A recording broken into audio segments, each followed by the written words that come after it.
Hello, everybody. It's Nicholas Sarwark, Chairman of the Libertarian Party, for another edition of LPTV, where we connect with Libertarian Party members around the country together, even though we're all kind of apart because of COVID-19. This is where we're updating you on how the Libertarian Party is approaching this new environment, approaching our challenges, and taking advantage of some opportunities that exist, because everything's changed, and change is one of those things that can be good and bad. And we try and talk about both of those on this. But change is also something that favors smaller, nimbler parties rather than larger, older parties. And so we're going to talk about some of the opportunities that we have regarding ballot access. If you remember, one of our first LPTV shows was about ballot access. And we talked about a little bit the challenges we're having in trying to gather petition signatures. So tonight I'm joined by some of the best ballot access experts in the country, as well as state chairs from various Libertarian Party affiliates to talk about their successes, their ongoing battles, and the challenges that are coming. So without any further ado, our first guest tonight is going to be Oliver Hall. Oliver Hall is special counsel to the Libertarian National Committee and joins us from Washington, D.C. Oliver, how are you? Good. Hi, Nick. Thanks. I'm actually in Rhode Island right now, riding out the coronavirus here, but usually I'm in DC. Well, good for you being in Rhode Island. You're almost to New Hampshire, so keep coming. Oliver, I want to talk to you. What are the primary, the big picture challenges that we have legally in COVID-19, and how does that affect our normal ballot access litigation? What kind of litigation are we seeing that's new, and what is always going to happen? Well, I think there's really one major overriding challenge that we're facing right now, and that is that it's essentially illegal to collect signatures on nomination petitions in most states right now. And if it's not illegal, it is certainly inadvisable from a public health standpoint. And yet at the same time, in most, if not all of these states, it's still required under the election code to collect a certain number of signatures on petitions in order to qualify for the ballot. So in a way, it puts us in a pretty strong, it does put us in a pretty strong position from a legal perspective, because we are able to go into court and make the case that it's both illegal and required under that state's law to collect signatures, and that is obviously an untenable position. And that's what we've already done in one state, Illinois. We had sent letters to the governor and to the State Board of Elections requesting relief from the petitioning requirements. And we just didn't get any response, except from the Board of Elections, which told us that they didn't have the authority to grant any relief. And so we filed a lawsuit in federal court there. And to the federal court's credit, and in particular, Judge Pallmeyer, the chief judge of the Northern District of Illinois, took the case on right away, put it on their emergency docket. We had filed a motion for preliminary relief one day after filing the complaint. And very quickly, hearings were scheduled. We did it all telephonically. Obviously, nobody's going to the courthouse right now to argue cases, which is normally how we do it. But instead, we had telephonic hearings. Attorneys for the State Board of Elections and for the governor called in from their offices, or I guess their home offices, and we did the same thing on our side. And it really was an unusual, I guess actually unique situation to be in, to be able to go into court and say, look, it's both required and prohibited under Illinois law to collect signatures. We're entitled to relief. And as a matter of fact, the defendants filed a response to our motion for preliminary relief, but they didn't even style it as an opposition. They essentially admitted that we're entitled to some kind of relief. And so it was a good way to start a case, with the merits essentially decided in our favor, and all we had to argue about was what is the appropriate relief. And the defendants had one. Let me just pause you for a second there. So you're saying the governor's council, whatever council for the state of Illinois, they knew that we couldn't get all of the 25,000 valid signatures, which is like 42,000 raw signatures. they already gave that part up, but then they were offering to cut it down so that you didn't have to get as many and you could get them in a different way and you could be a little more sloppy with it. Yeah, that's about right. They wanted to cut the signature requirement by 25,000, and I think they were willing to extend the filing deadline, but only actually at first that was not part of their proposal. They eventually relented somewhat on that point. But yeah, their position was, we're going to offer to cut the signature requirement by 50%. And so you'll be able to collect the signatures that you need. But the point is, if it's illegal to collect signatures, getting one is just as hard as getting any more. So that really wasn't going to fly.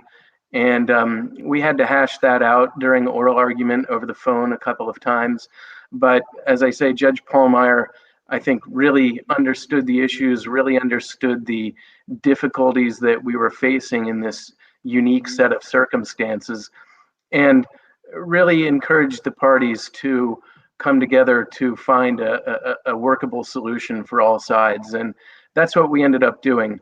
The parties entered a joint order together, which, well, first of all, it placed the Libertarian Party was a plaintiff in the case along with the Green Party, and there were two independent candidates as well. And so the court decided that any office that those parties or those candidates had candidates on the ballot in the last two election cycles, for those offices, we would be automatically qualified in 2020 with no further requirements. Let me just pause that for a second. So what you're saying is, because we had a presidential candidate on in 2016 in Illinois, that judge's order took the required valid signature requirement down from 25,000, where we would gather about 42,000. And for this election cycle, that's going to be zero? It's zero, and in fact, there are no requirements. The order states that because we were on the ballot in 2016 for president, we're on the ballot in 2020 for president, with no further requirements. Can we bring Richard Winger in here? I want to talk to Richard Winger about this very big thing. Richard, you've been editor of Ballot Access News for how many years now? 35. 35 years doing this. How long has Illinois been one of the most challenging states for the Libertarian Party to get a presidential candidate on the ballot? Well, it's been a headache ever since the party was started. Not counting 1972, we've always been able to get on in Illinois for president, but we had to petition each time except in 1996. And so this is a big win. yes, in fact, this year, Illinois was our biggest hurdle for getting on all 50 states for president. Illinois was our biggest challenge, 25,000. Well, let's bring Steve Seeds in. Let's bring Steve, the chair of Illinois. Steve, how are you? Well, you can imagine I'm pretty good after that awesome court decision that we had just a few weeks ago. So, Oliver, continue. What else did we get out of that order? Because we can still run candidates for cases that we didn't have somebody before, right? That's right. But before we get to that, we also got the Senate candidate on automatically. So our Senate candidate is on, just like the presidential ticket, no further requirements based on being on in the last election cycle. Beyond that, for any other candidate or for any other office where the Libertarian Party did not run a candidate in either 2016 or 2018, the signature requirement was reduced by 90% from the statutory requirement. In addition, the filing deadline was extended from June 22nd to August 7th. So there's more time. And beyond that, the court ordered the defendants to accept signatures circulated electronically. So we now have the right to use email and text messages if that works. We don't have to use we don't have to submit original petitions. So petitions can be signed by someone, scanned, emailed back to us. They can take They can take a picture of it with their phone and send it back. And we can get signatures really in any electronic format that works for us. So hopefully that will make it more feasible for all the other candidates who do have to petition. Well, let's go to Steve. Steve, how is the Illinois Party going to take advantage of this 90% reduction in the signature requirement, and you can just send them in? Well, we were already planning on running write-in candidates for every single one of the 18 congressional districts in Illinois. That was a plan from Mr. Bill Redpath, and now we're excited about the opportunity to get as many, hopefully all of those 18 candidates on the ballot. In addition to that, awesome job by our political division so far, and our Vice Chair Donnie Henry. We're busy figuring out those 10% signature requirements all the way down to the county level. And we're focusing on uncontested races and even vacant races where it's a clear win if you get on the ballot in some counties. So our biggest goal now is to try and run as many candidates as possible, especially in counties where we can have a chance at getting countywide established party status, even if we don't meet that goal on a statewide level with either our president or Senate candidate. We need to hit that 5% mark, which has historically been pretty tough for us to get to. So we're identifying county races so we can try to get established status in as many counties as possible at this point. Now, Steve, for people that didn't follow this process earlier in the last episode of LP News, this didn't just start with this big court win. Can you just walk them through, because Illinois is kind of a model that we're looking at for the whole country. How did you start the process? How did you stay on top of it before we got to the point where Oliver's in court getting that big win? Sure. So our petitioning was supposed to begin on March 25th, almost immediate, like a week after everything was shut down. So we immediately sent communication from the state party via letter and via email to the State Board of Elections, which controls elections in Illinois, and to the governor.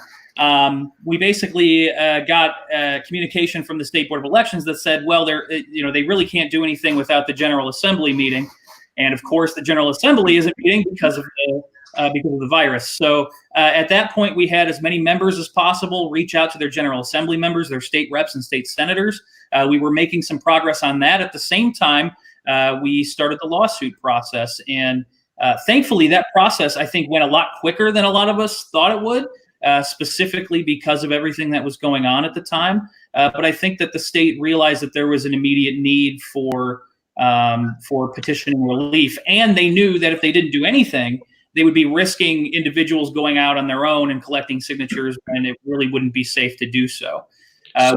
We told our members not to directly petition face to face because it's one of the most unhealthy things you can do in a pandemic. You're sharing clipboards, pens, whatever. But we can't control individual actors. So I think that the state of Illinois realized that they had an issue on their hand, and they were quick to action for that reason. Yeah, no, I think what we saw from strategically, what I was thinking is there's no governor that wants to be on record as saying, I want to make you go out during a pandemic and stand inside of 6 feet from somebody and share pens and clipboards. Correct. Pritzker wouldn't want to do that. And one of the biggest things we did was media outreach. We were in the press with this from the very beginning. So, we were able to reach out to statewide press. We had local chapters reaching out to local radio stations and newspapers. This was something that was in the news cycle while the lawsuit was going on, and I think that sped it up too. Well, that's awesome, Steve. I think your story is going to be an inspiration to all the other state chairs we're talking to, because you did it the right way. And we really appreciate you joining. Oliver, can you sort of talk about what's next? What's next for some of these other states? And maybe we can talk to Matthew Bughman from Wisconsin. Hi. Hi, Matt. How are you? I'm great. How are you? Doing well. So where are you in the process, and how's it gone for you there in Wisconsin? The process right now, we've sent several petitions to our governor, speakers of the House and Senate, and our elections commission. Unfortunately, we're running up against a brick wall at this point in time. There's a few other issues going on. They're fighting over a Supreme Court case right now to lift the safer at home requirement. So I think their attention is not focused in on petitions at this point. So you're not getting the sort of quick response that Illinois is. That's correct. And it's funny that you said that no governor would want to go on record saying that you should go out and collect signatures in person. But that was the response I received from our governor. Oliver, what do you think is the best way for a state chair like Matthew to approach the next steps, especially with a governor that is both intransigent and maybe evil and doesn't want to listen to reason? At that point, your options are narrowed, right? I mean, if you've made a formal request to the governor, very often they just don't respond. But in this case, if they've responded and told you go out and get your signatures as if there's no pandemic, then it starts to look like you have to investigate legal options. I don't know what else you do other than seek relief in federal court. And Matthew, you had sent a copy of the Illinois decision with your letter to let them know how this was going to look. Yeah, correct. On the last petition we sent out last week, I included the Illinois decision in hopes that maybe they would, see the light and sit down at the table and we could work. And Richard, I was wondering, you've seen a lot of ballot access litigation over the years. How powerful is a decision like the Illinois decision in helping these states decide whether or not this is really a fight worth fighting? It's very powerful. And the logic of the Illinois decision applies to every other state where we're not now on the ballot for president. For example, 5 of the states where we're not now on for president, we are expected to go out and get signatures. But in all 5 of those states, we have way more registered members than are required on the petition. What's really funny is Pennsylvania, where we have 40,000 registered voters. So what sense does it make to expect us to go out and do any petitioning? It's obvious the Libertarian Party in Pennsylvania has support. And even for the states that don't have registration by party, all you have to do is look at the Gary Johnson vote in 2016 to make the same point we made in Illinois. It's obvious we're not frivolous. Like New Hampshire, Gary Johnson got over 4%. And it happens that the New Hampshire vote test is 4%, but president doesn't count. But in every single state where we're not on, we have data like that. So we can make the same case we made in Illinois. So this is going to be a real game changer. Matthew, you're going to move forward with pursuing that legal option as soon as it looks like it's ready and the ripe time to do it. And Oliver, you're going to be helping out with that as counsel to the LNC. Is that right? That's right. And, as you know, we're looking at something like 20 states where we may need to be following up in a similar fashion. So we'll be busy. But as Richard says, we have strong arguments in these cases. The whole point of collecting signatures is you're supposed to be demonstrating a modicum of support among the voters. That's the term the courts use. But as Richard points out, in these states where we have more members, more registered members than the signature requirement, what is the point of going out and engaging in this exercise? So we look to evidence like that to find other ways of demonstrating that a plaintiff, in this case the Libertarian Party, has the modicum of support that the signatures are supposed to demonstrate. And because of the kind of things that Richard has just been citing, we have strong evidence in other states that we satisfy this requirement. And the only reason we're not on the ballot is not that we don't have the modicum of support, but because the states have failed to update this obsolete and inherently inefficient and burdensome procedure that many of them adopted over 100 years ago, and which dates back to the 17th century. And they could have updated these procedures. They could have adopted electronic petitioning platforms years ago. The state of Arizona has adopted a platform like that where any voter can sign in from the comfort of their own home on a web-based platform maintained by the Secretary of State and sign a candidate's petition. And the District of Columbia uses a similar platform, only it's tablet-based. So circulators can go out, people sign electronically. But the good thing about these platforms is they're integrated with the voter rolls. So as soon as you get a signature, you know it's valid. And that means you don't have to get 50% more than the requirement, which is a key factor that makes these signature requirements so much more burdensome than they already are. Just because signatures are invalidated, you have to get 50% more than the requirement. And it's a simple matter of adopting electronic procedures that are in use in every other facet of our lives today. In every state, they have adopted an electronic signature act that recognizes that electronic signatures are valid for all legal transactions, all forms of commercial transactions. It's really just elections that are the exception. And even within elections, this narrow category of ballot access requirements for smaller or newer parties and independents. Yeah. So Matthew, how many signatures do you have to get in Wisconsin, and how many registered voters do you have? Unfortunately, we don't have party registration, so it's hard to judge that. But in order to get on for president, they need anywhere from 2,000 to 4,000 signatures, the minimum being 2,000. Okay, so 2,000 would have to be valid, and we'd probably get 4,000 just to make sure. Absolutely. Richard, do you know what the Gary Johnson vote total was in Wisconsin? Yes, 106,000. So is 106,000, seems like that's a bigger number than 4,000. That'd be a pretty solid argument. So good luck with that, Matthew. Is there anything else you want to let us know about what's going on in Wisconsin, or things that party members around the country should know? No, just that we're all working very hard to help everybody out and get our presidential candidate on there, as well as our down ticket people. Awesome. Well, Thank you. We're going to get it done. Thanks a lot for joining us. Let's talk to another Steve Scheetz from Pennsylvania. Are you there? Yes, sir. Steve, can you tell us what's going on in Pennsylvania? Where are you on this path that all of our state chairs in these states where we have to get ballot access by petition are in? Well, all the, I don't want to say third party, let's say challenging party, because we're challenging the establishment. We're all in the same boat, us, the Green Party, the Constitutional Party. And we've all banded together to send letters to the Secretary of State and to the governor.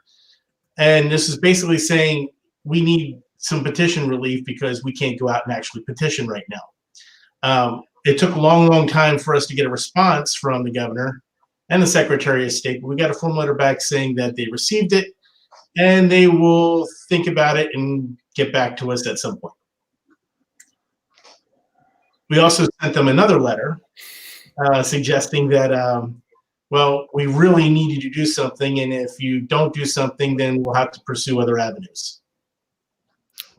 Okay. And have you gotten any response from that second letter? We have not gotten response from that second letter, but they have received it. And is that the one that included the Illinois decision so that they can help understand what they're doing? Yes.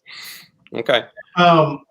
Something that you should know about Pennsylvania, we've had presidential candidates on the ballot for decades. We had a large number of candidates in 2018. We had 50 elected libertarians, or almost 50 elected libertarians in 2019. We were prepared to petition right out of the box, right? So we were allowed to start petitioning in February of, like, the 19th of February, somewhere around that time frame. We couldn't start until we actually had a petition form, which wasn't going to happen until after our convention. But immediately after our convention, that week, we had a petition form. We were able to go out that weekend. And that was when the lockdown started. That was when people weren't interested in talking to us or answering the door to sign petitions or get too close to people. So Oliver, that kind of situation where they've had a lot of success, both in elected candidates, presidents on the ballot, they're ready to go. They're demonstrated to be ready to go. And this kind of thing hits right when they need to start petitioning, when we're ready to do the thing. How strong is that case compared to what we had in Illinois? I think it's much the same. The circumstances are the same. The problem in Illinois was that the shelter, the governor's executive orders made it effectively illegal to collect signatures. And we were in a position where those executive orders were being extended. Nobody knew when they would end. But even if they did end, as Steve points out, who's going to be willing to go ahead and pick up a pen and a pad of paper from a stranger approaching them on the street or at their door? So I think it's still a very compelling argument, whether the executive orders are in place or not. The fact is that the petitioning period has been obliterated, and the pandemic is still with us, whether the executive orders expire or not. So it's going to be a strong case, and I think that'll be true in every state. I mean, there may be some variations depending on timing. In some states, I think folks have had some time to collect some signatures before the pandemic hit. But regardless, the public health crisis on its own makes this a compelling case. And when you add in the legal restrictions, I mean, I've never seen really a stronger basis for challenging ballot access requirements than to be able to go and argue that it's illegal to comply with them. So, Steve, how many signatures are you guys going to have to get in Pennsylvania without relief? Without relief, we need 5,000 signatures for president. We need 2,500 for the statewide row candidates. I need 3,400 signatures. Now, this is just raw, or not raw, the minimum requirements, 3,400 signatures for my run for Congress. And the various down ballot for me is anywhere from 300 to 500 signatures each. Okay, so that's a lot of signatures. How many registered voters do you have there in Pennsylvania? We have about 40,000 registered libertarians in Pennsylvania. So again, that 40,000 seems bigger than, those 3,000 and 4,000 numbers. So Richard, what do you think? Is Pennsylvania another place to hit them with that argument that we already have people who are associated with us? Yes, I think it's even stronger than the Illinois situation. That's good news. Steve, is there anything else you want us to know about Pennsylvania ballot access? What's going on in your state? As of right now, I think I will leave you guys alone, continue talking to other states. All right. Well, thanks so much for joining us and all the good work. Let's next talk to Dan Reale in Connecticut. Dan, how are you? Chinese proverb is, may you live in interesting times. We definitely have those. So the ballot access situation in Connecticut is a little bit different than it is in pretty much any other state. Do you want to just go over real briefly where you are with ballot access in Connecticut and what you're doing and at what level things are happening there? Well, we had put ballot access litigation on the express lane last year. Gary Johnson, when he ran in 2016, he almost got about 4% of the vote. And we had basically gotten tired of what the state was doing to us, because we didn't just have a petitioning process. We had a petitioning process to get the petitions. So you had to petition to get petitions in races where the party name hadn't even been reserved yet. So my district in which I'm running, I have ballot access for Congress in the second one, but we don't have it for the other 4 in Connecticut. And so each of those races requires about 3,000 to 5,000 signatures each. We've got 36 state Senate districts. Each of those requires about 600 to 700 or 800 raw, depending on which one. And then you've got the 140, or 150 or so state House districts. And we were in court, in state court. We started a case because the genesis of this, we were thrown out of a public park for petitioning in Meriden in 2018. We sued the mayor over that because he was the one that ordered us thrown out. And the city of Meriden settled. They gave me about $5,000 and they gave the party 32. And the reason we filed that suit is because, enough's enough. We spend all this money on petitioners and they get thrown out of public spaces.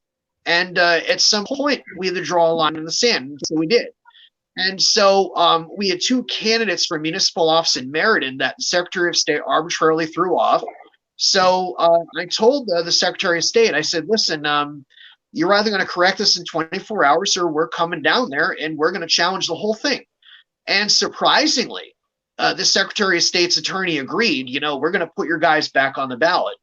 And the rest of our challenges remained. Like one of the challenges was, you have a voter registration form. We have consistently had people able to register Libertarian, but there's a blank, so you have to write in the word Libertarian. If you misspell it, we don't get those. If people don't see the checkbox, we don't get those. So we don't get to the 20% we would need to qualify as what they would call major parties. So you could be identified as someone who would count toward the 20% to not have to petition anymore. So one of the counts of our complaint was, well, how do we know who we can associate with? So how can we go out and identify them, through what we built software in-house called the Machine of Knowledge, which identifies where our people are, and we buy that database from the Secretary of State. So if we can't get that because there's no checkbox, we can't get to the point where you don't have to petition. So then we're in court, and March 16th was the hearing for our temporary injunction. We were going to get the whole thing. We had a 220-page application for temporary injunction, and it's a unique case. And I know Oliver can speak to this. He saw the package. Let's hear from Oliver. But we described how the whole ballot access sausage is made. We went through, here's how many clipboards we carry. Here's how many pens we carry. Here's how we find spots. Here's the amount of time an average spot is going to produce signatures. Here's the sort of things that go on when you're actually out there engaging people. So let's go to Oliver the governor. Dan. Oh, sure. Yeah. So Oliver, a case like this where you have these individual requirements that are all over the state to kind of petition to get to petition, and the total numbers are huge, and there's all these requirements. How does that play now that it's not just the size of the effort that is unreasonable and a violation of our rights? It's also that effort is by its nature not possible right now. I mean, is this a lucky time to have that case be in court? I mean, I think the answer to your question is in the question, right? If it's impossible to do, it's impossible to do. And so I think this is just a game changer. And yes, I think that it is a good time to be in court. I mean, we're not happy that there's a pandemic here, of course, but from my perspective, this is an opportunity to win real lasting reforms that are long overdue. And that's what I was talking about with electronic procedures. I mean, this is something that needs to be implemented properly, and voters need to be aware that it's an option. But again, there's just no reason that states should be relying on these procedures that they adopted over 100 years ago, and they haven't done anything to improve them in that time since. And so in my view, the pandemic really just exposes the constitutional deficiency of these obsolete procedures that were already unconstitutionally burdensome. There's just no reason to require parties and candidates in the 21st century to try to comply with ballot access requirements using 17th century or even 19th century technology. There are better ways to do it. So, Richard, how unique is Connecticut's, you have to petition situation and how ballot access is done? Is this just a weird thing that not a lot of states have? There are 39 states that have some procedure, some task that a group can do to become a qualified party. But Connecticut is one of the 11 bad states that has no such thing. All you can do in Connecticut is circulate candidate petitions. And if you get on the ballot for your candidate, then you hope that that candidate gets at least 1% of the vote. And then and only then are you a qualified party. But Connecticut is unique that it's office by office. There's no other state like that. So that's why we have ballot status right now in one of the 5 U.S. House districts, because we got over 1% for that in 2018. it would be really nice to have all 5 of them. We've never had all 5 of them. So Dan, what's the next steps as far as getting all 5 of them and getting relief on all of these things? Where is the state litigation at, and are you also in federal court because of the federal issues that are going on? Well, that's a good question, Nick. And by the way, the case we were making in the state court, which we were going to get a temporary injunction. I mean, I'm a paralegal. I mean, I've seen a lot of things. It's hard to say generally. You don't know how a case is going to go. But like, this is one of the things where nobody has laid out a case like this. We emphatically state in the complaint, and if people see the docket online, they can find the evidence to back it up, that yes, there's only one reason the Libertarian Party is the 3rd largest party, and that's because we're the best at ballot access. And the other thing we allege in the complaint, and we have a good faith belief and reason to prove, is that if Abraham Lincoln had to do all this, you would have never heard of Abraham Lincoln. You would have never heard of the Republican Party. You'd be like, you should join the Whig Party and try to infiltrate them and take over to change things. So we filed a federal case because, even the judge in the state case on the complex litigation docket was saying, yeah, sure, let's have a phone conference. And Governor Ned Lamont ordered him to not even do that. I've never heard of a situation where a defendant has ordered the courts closed. And one of the things that we were hearing from the state's attorney in the most recent federal conference was, you've got top level attention from the Attorney General's office. So by the way, I have a letter right here from said Attorney General, and he says, in response to my concern that we're having our 73 and older candidates out there circulating petitions, he says, my office represents our state in enforcing laws that are designed to protect the public from deceptive or unfair practices. Nice. So we've got the government there kind of being on our side. And Oliver, is this pretty similar to what ended up happening in Illinois? They saw the writing on the wall and knew that they had to give relief so they didn't look like monsters. And apparently in Connecticut, the governor there doesn't want them to look like monsters. I think that the defendants in the Illinois case had a lot of help reaching that conclusion from the judge. I thought very efficiently. I mean, we did have oral argument. The defendants were permitted to make their arguments in opposition to what we were trying to do. And it's not like the court gave us everything we wanted. Our view was the party should have automatic access for all of its candidates based on its demonstrated modicum of support among the electorate. And we didn't get that, but we got a pretty good result. I think that for whatever reason, we make what we believe to be reasonable requests in light of this pandemic, requests for relief from requirements that are impossible to meet. And for whatever reason, the state officials are either reluctant or distracted or too busy, and they don't want to do anything about it. That's the way it's been in most states. There are some exceptions, but a lawsuit has a way of focusing the mind, and it helps to have a judge who, like Judge Pallmeyer, really took the case seriously, got it on a very fast track. I mean, I think it took 2 weeks from the filing of our complaint until we had a decision putting these candidates on the ballot.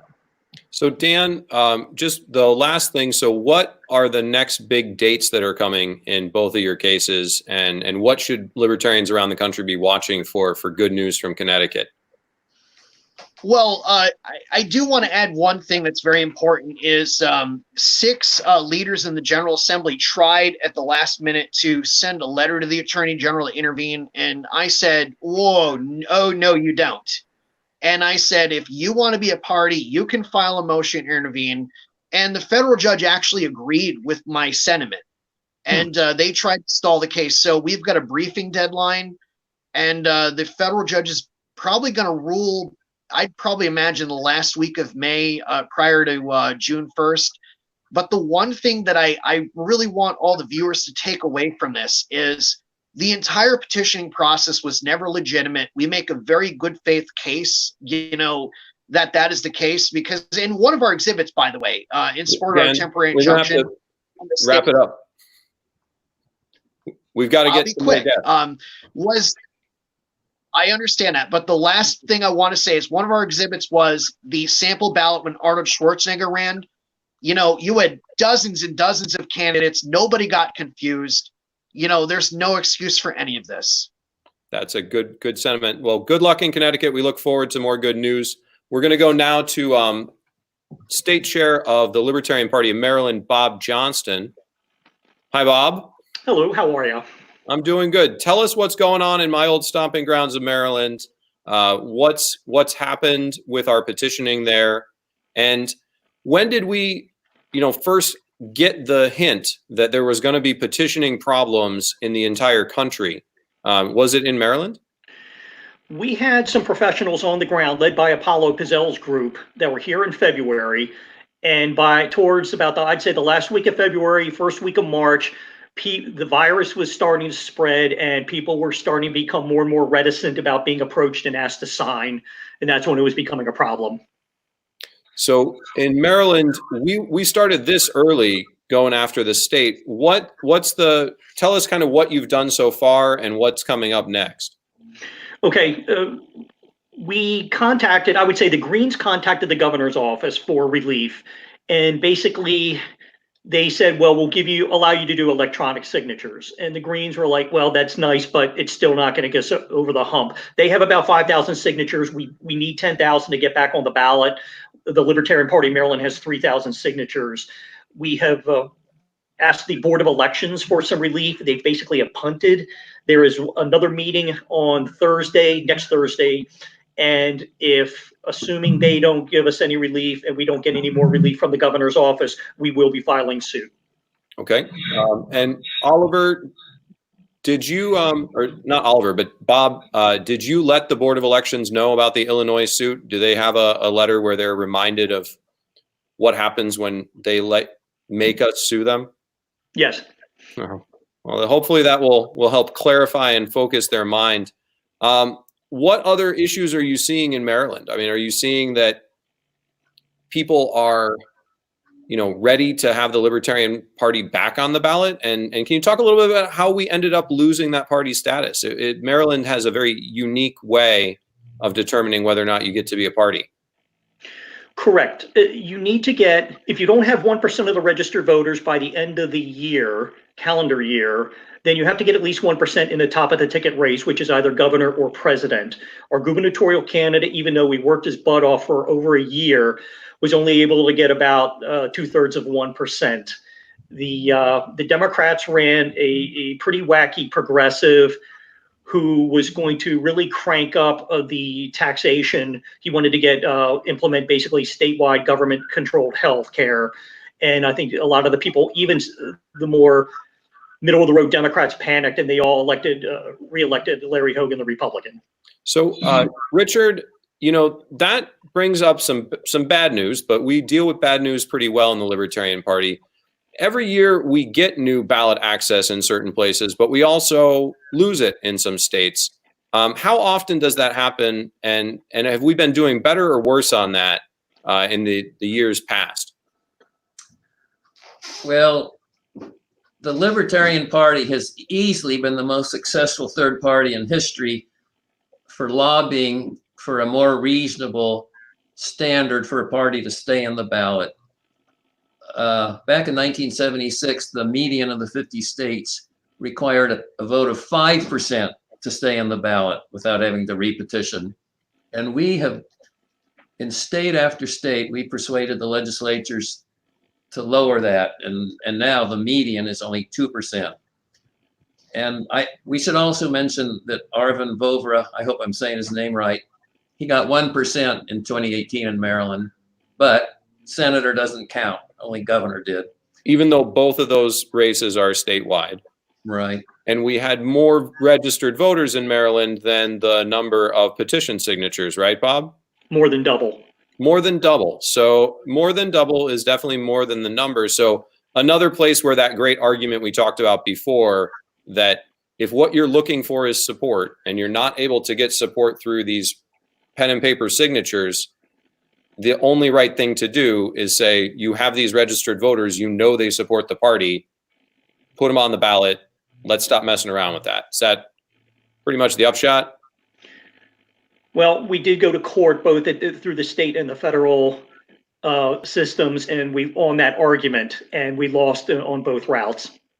Well, that's unfortunate, but hopefully we'll win on this kind of relief. Thank you for joining us tonight, Bob, and hopefully Ovechkin will get back on the ice.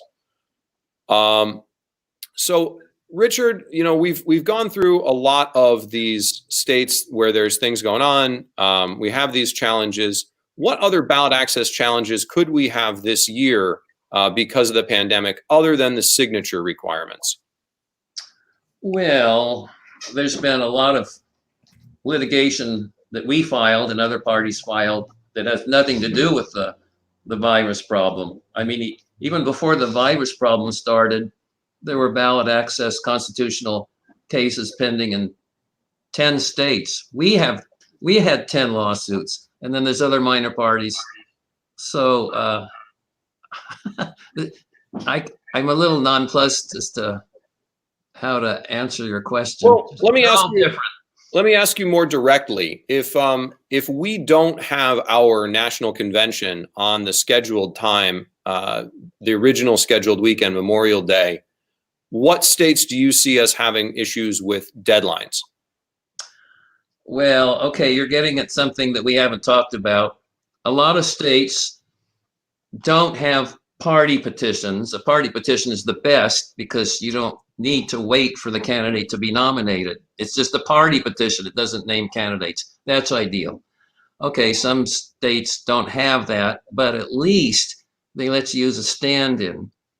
If you're circulating the petition before the national convention, you can pick somebody who's going to quit, which we want him to quit, and the states will let us substitute the real presidential candidate. But then there are some states that won't even permit that.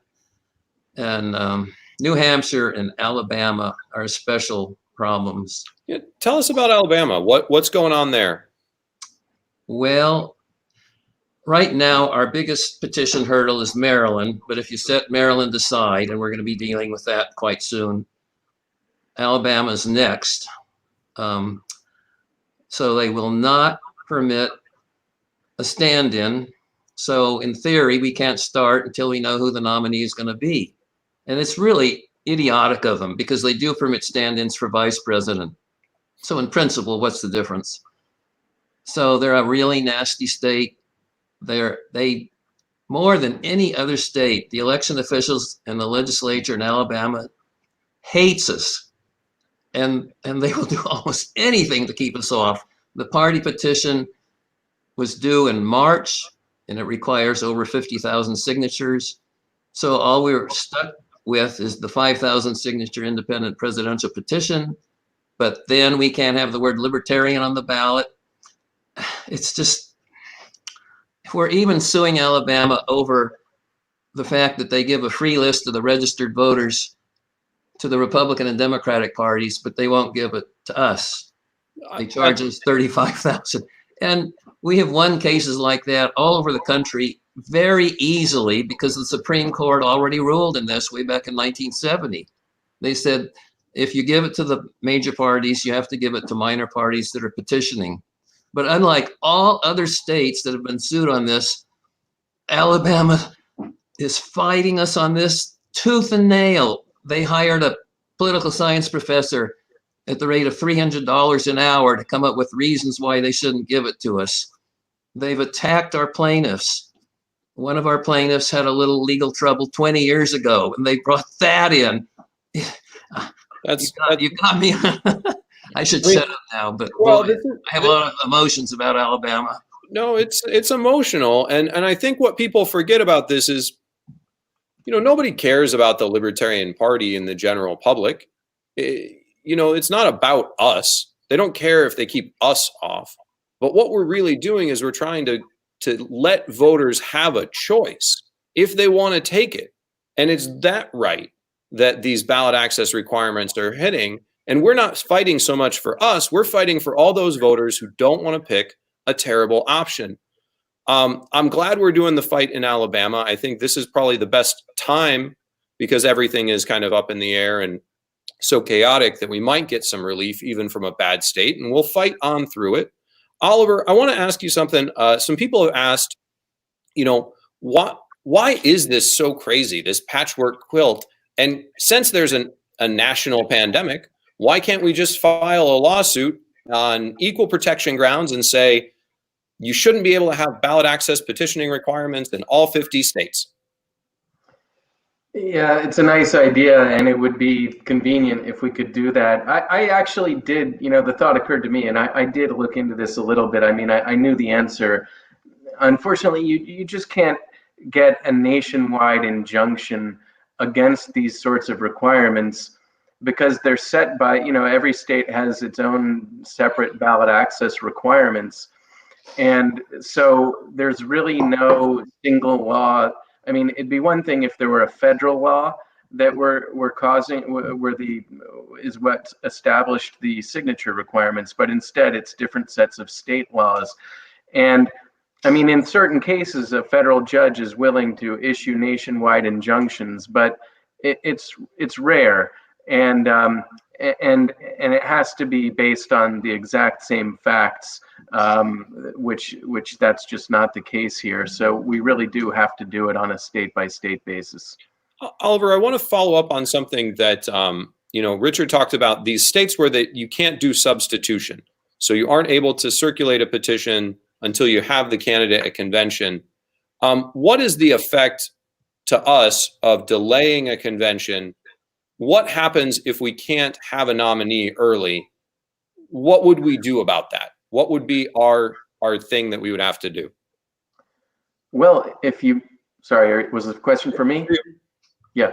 If you miss a deadline and there's no substitution, you know, again, your options become very narrow and look more and more legal in nature. You know, you have to sue. And if you don't win that lawsuit, then you just don't get a candidate on that state's ballot? Correct. Another question that's come up, in some states, they have certain things in their law about a candidate has to be nominated at convention. And there's a concern that if there's any irregularity in the Libertarian National Convention because of the pandemic, there would be some sort of grounds to sue us off the ballot. How many states do you know of that have that concern that might be present? And, you know, what would we do about that?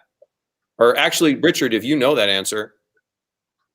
There's no that cares about whether we have a national convention, and national conventions don't have legal force anyway. They only have moral force. Okay. It's up. The true candidates are the presidential elector candidates, and in every state, the state parties choose them in meetings. Okay. And that's why it's the state parties that dictate which presidential candidate goes on the ballot. It doesn't matter what the national convention did. Okay. Well, then, Oliver, can you kind of where are there issues that you might see with that delay, or with the convention being irregular? So I think Richard may have a better idea than I do about the intricacies of each state statute, but I would say, or how many are there? Pardon me? How many states are you aware of that might have some of those issues? I know just in the last few days, I know I've looked at one. And I have to say, I mean, I think look, we know how these games are played. And I have to say, I think you know, that's a legitimate concern. Anytime anybody might be able to find some toehold for bringing legal action, I think we should take it seriously and do whatever we can to avoid any kind of risk in that direction. But the problem that we're facing now is that we have no good options. And as one person put it to me, you know, there's an iceberg headed our way. And that is the possibility of, we've already canceled the convention, right? And the question is what to do about it now. And I think every option has risks and benefits and, you know, potential negative aspects and potential consequences. And I think we have to take them all seriously and recognize that this really is truly an emergency situation and try to think about what is the lowest risk and the highest benefit option. And from your legal perspective, from your perspective, you would be the one marshaling litigation and, you know, expending effort in these things. Which of these options that are not all imperfect would be the best for the LNC and the Libertarian Party generally? You know, that's a tough question to answer because I think there are upsides and downsides to each one. I mean, I think I don't want to weigh in on it with an opinion about that because from a legal perspective, I mean, look, from a legal perspective, if you can hold your convention on the date that it was set and get your nominees set on that date, then you get rid of all your concern about deadlines, et cetera. But the question is, how do you hold your convention on that date at the date and time that it was set for when, you know, that obviously became impossible. So then you have to start taking sort of emergency actions in a very short period of time. Whether those are wise for the party or not, I think is not my position to say, but I will say that the sooner you can set your nominees, the better, and the closer you can adhere to the letter of the law in every case, the better as well. Richard, what do you think as far as all the options that you've heard about? What would be the best one for the party from a ballot access perspective? Well, I know there's a lot of strong feelings about that, and I'd rather be a coward and not say anything at all. Fair enough. Well, I want to thank both of you and all the state chairs for joining us tonight on another episode of Libertarian Party Television. This is the way that we're staying connected, even while we're stuck apart. And we've gotten better at doing these productions, getting the lighting better, getting the guests better. And you guys have been great and provided great content. Please, if you're able to, I know a lot of people are in a position right now where financially things aren't great because of the effects, the economic effects of the lockdowns and the lack of work in a lot of industries. But this is the most important thing that the Libertarian Party does. We provide a voice to every single American who wants to vote for a Libertarian candidate, who doesn't want to have to choose between two not good options, and wants a good option, even if it's a little different from what they used to do. And we are still on track to have ballot access in all 50 states for our presidential candidate, so that the Libertarian candidate will be an option for every single American. But it may cost more than it did before, because we have to sue now and we have to do these processes. And we're going to be meeting just this weekend to talk about authorizing new lawsuits and new petition drives that may need to also get relief. And that ballot access support can be used for whatever way we need to get our candidate on the ballot. And it is the most important thing that we have to do. So I want to thank everybody for watching LPTV tonight. We have ballot access donations coming in. I want to thank Jimmy Del Cid, Kevin Molinaro. I want to thank people who have given to ballot access and people who will give to ballot access when they watch this on replay. And I look forward to seeing all of you at the national convention who are able to attend, and we can nominate a presidential candidate, get them on the ballot in all 50 states, and get to going on this campaign. This is the time. Thank you, Kara Svoboda, for sending in that $100. This is the time for a Libertarian candidate. This is the time for the Libertarian Party to show that we are agile and nimble and can adapt to this crisis, because we're not an old party and we're not stuck in the past. So I look forward to seeing you all at convention, and have a great night. Be safe, be well. Look for the helpers, help the helpers.